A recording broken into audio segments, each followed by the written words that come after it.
Today's video is a little bit of a catch-up video. There's 3 big releases, none of which I felt strongly enough that I felt like I needed to do their own review, but they were high profile, they're big major label albums, I wanted to cover them, and so we're gonna do like a little album smackdown. 3 albums that I'm gonna be talking about: Lady Antebellum's Ocean, Old Dominion's self-titled record, Old Dominion, and Chris Janson's Real Friends. I'm lumping these together because they're all pop country, they're all a little bit of this bland vanilla sound, but I do think there's a gradient of quality when it comes to these records, and I have a little bit to say on each. So if you like this video, give it a like, and let's jump into 3 little mini reviews. Starting with the album I liked the most, Ocean by Lady Antebellum, is a record that actually kind of surprised me. What if I never get over you? Now, Lady Antebellum has always been sort of this adult contemporary, moody, poppy production with a little bit of a spin of country music. And I think for a while, maybe in the bartender era of their career, when they were releasing kind of funkier stuff like that and Downtown, they kind of lost sight of that Need You Now sound that made them so popular. In the past few years, the members of the band have kind of done their own thing. I know Charles Kelly put out The Driver and Hillary Scott had a big Christian single, but now they've come back together and it's like they've re-realized what makes them special. And what I think makes them really special, what their competitive advantage is balladry, is rich harmonies that are actually kind of cool toned and have an underbelly of longing and romance. I think that's all done really well on Ocean. The lead single from the album, What If I Never Get Over You, has one of the best builds and a really satisfying climax. The other pre-release track from this record is called Pictures, and it's one of the best written tracks on the whole album, and it finds a couple looking back on a relationship and saying, man, we sure looked happy in pictures. There's one on my phone that I can't erase. And much like the pictures looked happy but were covering up an underlying sadness, that's exactly what's happening musically in the song, and I think that's what makes it so cool. Now, the production of this record is solidly on the pop end of the spectrum within country music, but I don't think it's overbearing in any way. I don't feel aggressively assaulted by kind of disco-y, funky beats the way maybe I have on some past Lady Antebellum tracks. I actually think there's a really surprising amount of fiddle all through this record, especially on a song like Boots, where it's quite prominent. I was like, who am I listening to right now?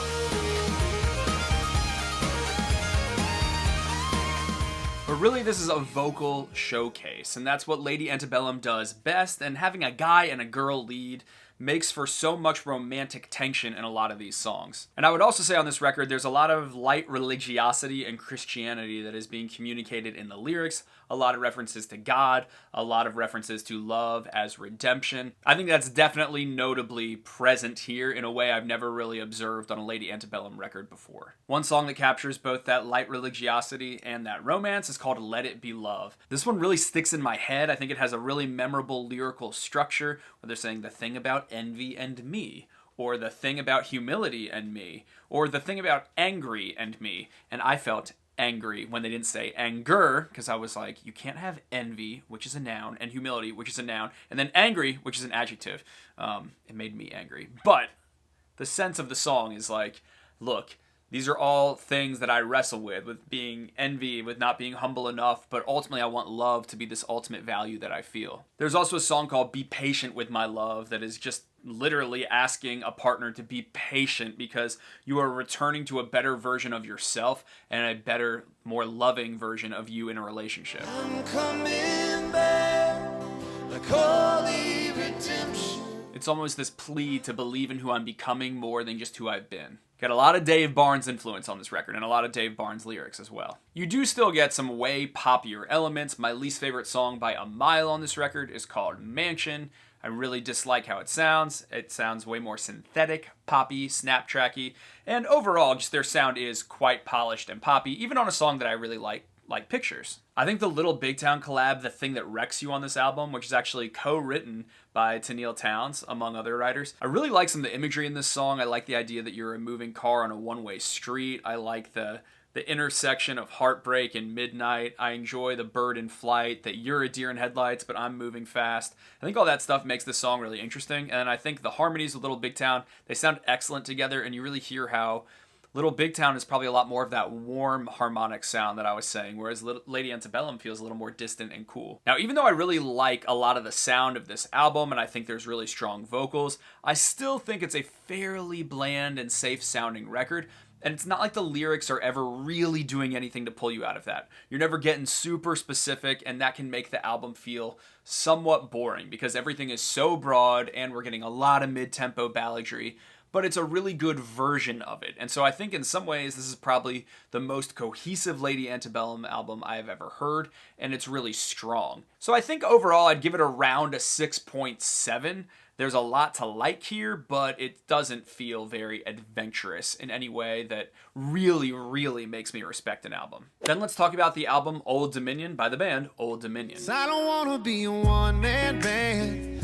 I don't wanna be a Old Dominion's a band that I never know what to really say about. You know, some people request them, but I don't think they actually have a very similar audience to me. I don't get the sense that there's a ton of passionate fans around them, and yet they always have these #1 hits. They tour really well. Their albums sell fairly well. So there's a fan base out there for them, but I'm convinced they're not really like people that love thinking that much about music. I often have described them as what I call Ellen music. It feels really safe, it feels like daytime TV, it feels like something that moms might enjoy bopping along to that's not really going to challenge any of their assumptions about the world or bring up any uncomfortable subject matter. It's bright, it's happy, it's aggressively positive, and sometimes to me that can make it feel really fake. life is short, make it sweet. And my kind of stereotype of the band definitely held true on this album as well. It is relentlessly optimistic and positive. And that's their thing. They want to send out positive energy. They want to say, life is short, make it sweet. They want to say, hey, I'm going to find smooth sailing. They want to say, let's roll together. Let's say, hey, we love living in America on a song like American Style. Or let's paint the grass green. There is sometimes the lightest suggestion of melancholy in some of their songs, like on One Man Band, which is now becoming their big hit and probably their biggest hit. And that's when I like them the most, when they don't feel like they're trying to be this saccharine, colorful overlay on an allergy commercial, but when they're just being a little bit more real. Unfortunately, though, when they actually are willing to do that, when they're willing to go there and be a little bit darker, a little bit sadder, on a song like My Heart is a Bar, which I think is a really interesting lyric, where the lead singer's saying, I've come to the conclusion that true love is an illusion, you're being used or you're using someone else. That's a really grim thought. When they're actually willing to do that, they often temper it with such a lighthearted sound so as that it's not too dark.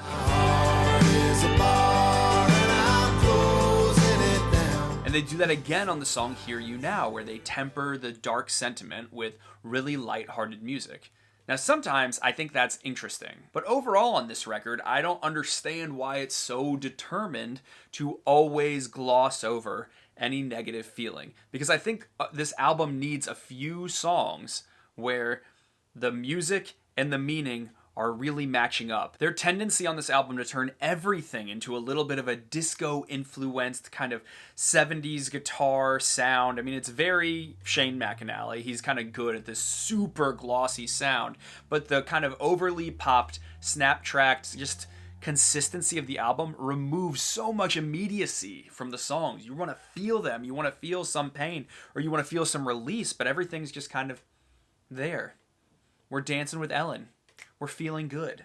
I don't know if you guys have seen, there's this term boyfriend country that is getting popularized. I saw Tom Rowland used it over at Billboard, and then Trigger over at Saving Country Music said it. And they're really referencing Dan and Shay and kind of this super lovey-dovey, woman-fawning style of clean-cut music that is arising. And Old Dominion, I think, would solidly fall into that category on a lot of this album. And frankly, I just find it really boring and bland, and that's kind of the point. It's supposed to be. It's supposed to be background music, and I kind of think it's their thing, and I think they're doing their thing well, but I just don't think it's that interesting, and I don't think there's that much to sink your teeth into on this record. I think the final song on the album, Some People Do, almost sticks the landing and has some of that heft, but I do think they almost need to rearrange some of the lyrics in the chorus, because the real hook is happening in the verses. Most people don't change, but some people do. And then they go into how some people actually try to change by quitting drinking or quitting lying, but you get this final hook that says, most people wouldn't forgive what I put you through, but I'm here tonight hoping some people do. And I just think there's a little too much distance between that clause and this one, that some people do twist, to really make it work. And I think that should almost be what ends the verses, and then most people don't change, but some people do, believe me. I had so much trouble getting through this album more than twice. I just found it completely uninteresting and forgettable. I would forget what song I was on. I was like, this kind of sounds like this. It's just not there for me. So I'm going to say like a 4.8. Because it's not bad, but it's just not much. I know that's sad, but that's just, it is what it is. And then I want to finish with an album that I truly hate. It's called Real Friends by Chris Janson.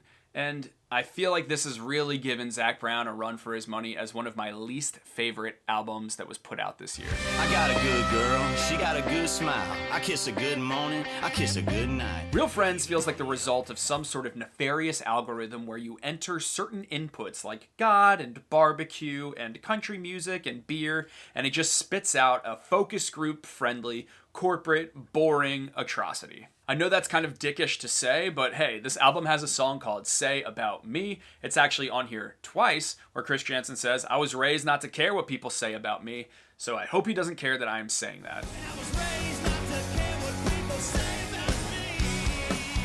This album to me just feels really faceless. It doesn't feel like a unique perspective or a specific perspective. At least Old Dominion has kind of a consistent through line of, we're trying to be positive and happy. We're trying to get to a place in life where things are sunny and feel good.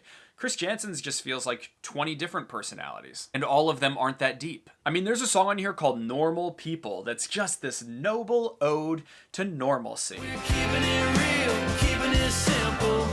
Normal people. Of people that live for the weekend and like to jump into the deep end. Or, get this, go to church on Sunday, go to work on Monday. We've never heard that before in a country song. We clock in, we clock out, we lay on the couch. I just feel like this record doesn't cost him anything, and it doesn't feel real. I mean, there's another song on here called Beer Me, and it, much like Fix a Drink, I still find it really weird when artists that have become sober themselves and are no longer drinking sing these big odes to partying. At least Fix a Drink was him being the bartender. This song, I feel like that kind of shred of artistic kind of integrity is not there. And maybe Chris Janson doesn't view himself as that kind of artist where I need to put my soul out there. Maybe he's just a conduit for the performance, and the guy can perform. He's wild to watch. He's exciting to watch. He can run all around the stage, and he is a good time, but damn, I wish he had a little bit more to say. Because songs like Country Music USA, they're just so eye-rollable. They feel like if Will Ferrell was writing a movie about country music, the kind of songs that he would make fun of country music with. The song God's Gotta Be a Good Old Boy, that's a big no from me, dog. This song is such a freaking stereotype of a bad country song, where you're jacking it up with Jack in your cup, where you're laying a blanket in the field for your girl, and then the guy just looks in the woods and it's like, man, God must have been a good old boy. I'm not saying those things aren't good. I'm not saying you can't want to go hunting, but to me, it is just pandering, and then to throw God on it as just this cherry on top, it feels almost offensive. Like, you may as well plate a Yeti cooler in gold, just like the Israelites did, and then go worship it. Instead of your calf, you've just got your Yeti cooler from Buy Me a Boat. I just think it just annoys me. This album left such a bad taste in my mouth, and it really left a bad taste in my mouth because the final song, Say About Me, is a collaboration with Offset, that it's like doubling down on this defensiveness where I don't care what you say about me, so much so I'm going to collaborate with this guy from Migos that doesn't have any hits anymore, but hey, he still lives with Cardi B. I hate songs like this because if you really didn't care, you wouldn't feel the need to preemptively try to silence your critics. That just makes it feel like you really do care what people say about you. That's how it comes across to me. There is a song on this album that I kind of like called Hawaii on Me. That was a positive point. I can say that. That's good. Otherwise, this record just it offended me, I think. I don't know. I'm going to give it a 2.5. Well, I'm a little worked up. I didn't expect to get that mad about it, but damn, I hated that album. What did you guys think of it? I know it's like not a huge album. No need to double down for 10 minutes on it or something, but I just, no. It's a no. Anyway, that's it for me, guys. Wanted to get these reviews up, wanted to post this, and so much cool stuff coming down the road. Love y'all. Like this video. Do whatever. Let me know your thoughts. Bye.